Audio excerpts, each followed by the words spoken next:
సందర్భంగా తెలియజేసుకుంటూ అందుకే ఈరోజు చాలా క్లియర్గా ఏదైతే ఈ పోలవరం ఎత్తు తగ్గింపు కానీ ఫేజ్ 1 ఫేజ్ 2లుగా విభజన కానీ డయాఫ్రమ్ వాల్ విధ్వంసం కానీ ఇవన్నీ కూడా జగన్ అరాచక పాలన లోపాలు, జగన్ విధ్వంస పాలనకు మరి ఇవన్నీ కూడా నిదర్శనాలనే విషయాన్ని సందర్భంగా తెలియజేసుకుంటూ అంటే అబద్ధాన్ని 100 సార్లు చెప్తే నిజం అవుతుందనేటువంటి పరిస్థితులు ఈవేళ జగన్మోహన్ ఉన్నట్టు కనిపిస్తూ ఉంది.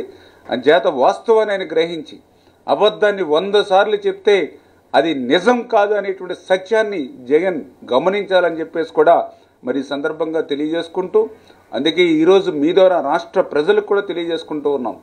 పోలవరం ప్రాజెక్ట్ అనేది ఈరోజు ఆంధ్రుల జీవనాడి, ఈ రాష్ట్ర ఆర్థిక సంపదను పెరుగుదలకు ఆధార బిందువు పోలవరం ప్రాజెక్టు. అందులో కూడా ముఖ్యంగా మా నాయకుడు నారా చంద్రబాబు నాయుడు గారి ఆలోచన నదుల అనుసంధానం. అటువంటి ఆలోచన నదుల అనుసంధానం ఏదైతే ప్రక్రియ ఉందో దానికి పునాది పోలవరం ప్రాజెక్టు. అంచేత ఖచ్చితంగా ఈ పోలవరం ప్రాజెక్టు నిర్మాణ విషయంలో మా విధానం, మా ఆలోచనలు, మా చిత్తశుద్ధి, వజ్ర సంకల్పం ఖచ్చితంగా ఈరోజు రాష్ట్రంలోనూ కేంద్రంలో ఉన్నది ఎన్డీఏ ప్రభుత్వం, రాష్ట్రంలోనూ కేంద్రంలో ఉన్నది డబుల్ ఇంజిన్ సర్కారు ప్రభుత్వం.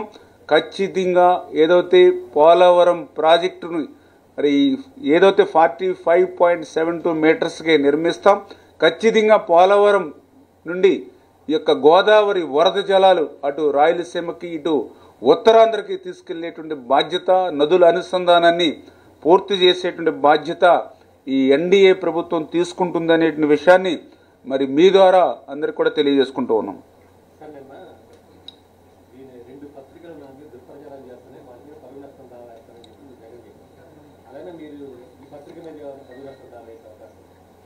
ఆల్రెడీ ఏదైతే ఈ పత్రిక విషయం ఏదైతే చిమ్ముతుందో అబద్ధాలు అసత్యాలకి కేర్ ఆఫ్గా ఈరోజు ఆయన పత్రిక ఆయన ఏదైతే ఉన్నాడో ఆల్రెడీ ప్రజలే తిరస్కరించినటువంటి పరిస్థితి.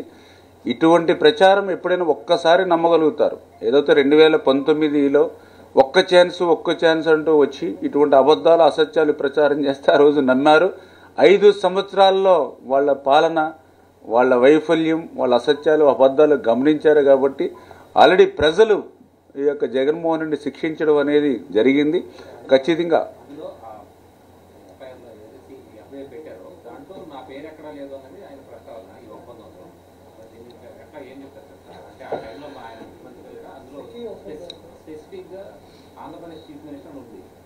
ఎస్, మీరు చెప్పింది వాస్తవం. నేను కూడా మీడియాలో చూడడం జరిగింది.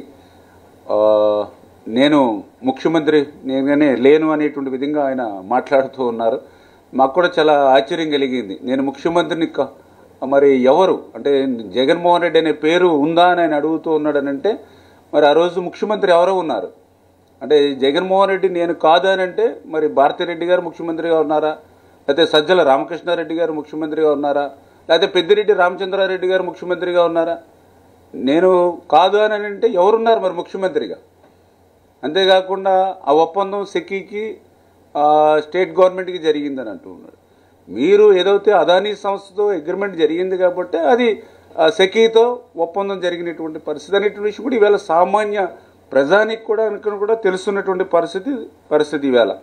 అంటే ఈ రకంగా ఇంకా చాలా క్లియర్గా చెప్పాలని అంటే ఎంత లాలూచి వీళ్ళిద్దరికీ ఉంది అని అంటే యాక్చువల్గా ఒప్పందాలు చూస్తే 2024 నుంచి ఏదైతే ఆ 7,000 మెగావాట్ల విద్యుత్ ఏదైతే ఉందో దశల వారీగా ఆంధ్రప్రదేశ్ రాష్ట్రానికి రావాలి. కానీ 2023 డిసెంబర్కి అంటే ఎన్నికలకు దృష్టిలో పెట్టుకుని ఆ రోజు మరి ఒక 6 నెలల ముందు నుంచే మరి పవర్ని రాష్ట్రానికి తీసుకొచ్చారని అంటే దానికి మళ్ళీ ఒక ఒప్పందం కూడా మళ్ళీ అనుబంధ ఒప్పందం కూడా మీరు చేసుకోగలిగారని అంటే మీ ఇద్దరికి ఉన్నటువంటి లాలోచి ఏంటి అనేది చాలా క్లియర్గా కనిపిస్తున్నటువంటి పరిస్థితి. అదే అనుబంధ ఒప్పందం అని చెప్తూ ఉన్నాం. అంటే ఈ రకంగా అంటే ఎన్నికలను దృష్టిలో పెట్టుకుని మీ స్వప్రయోజనాలను దృష్టిలో పెట్టుకుని మీరు ఏ రకంగా మేనేజ్ చేశారని అంటే మీ ఇద్దరికి ఉన్నటువంటి సంబంధం ఏంటనేది అందరికీ అర్థమవుతున్నటువంటి దుస్థితి చాలా క్లియర్గా ఈరోజు ప్రజలు కూడా గమనిస్తూ ఉన్నారు. ఆ రోజు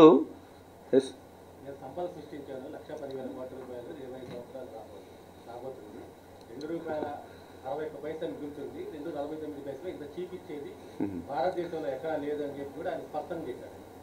ఆయన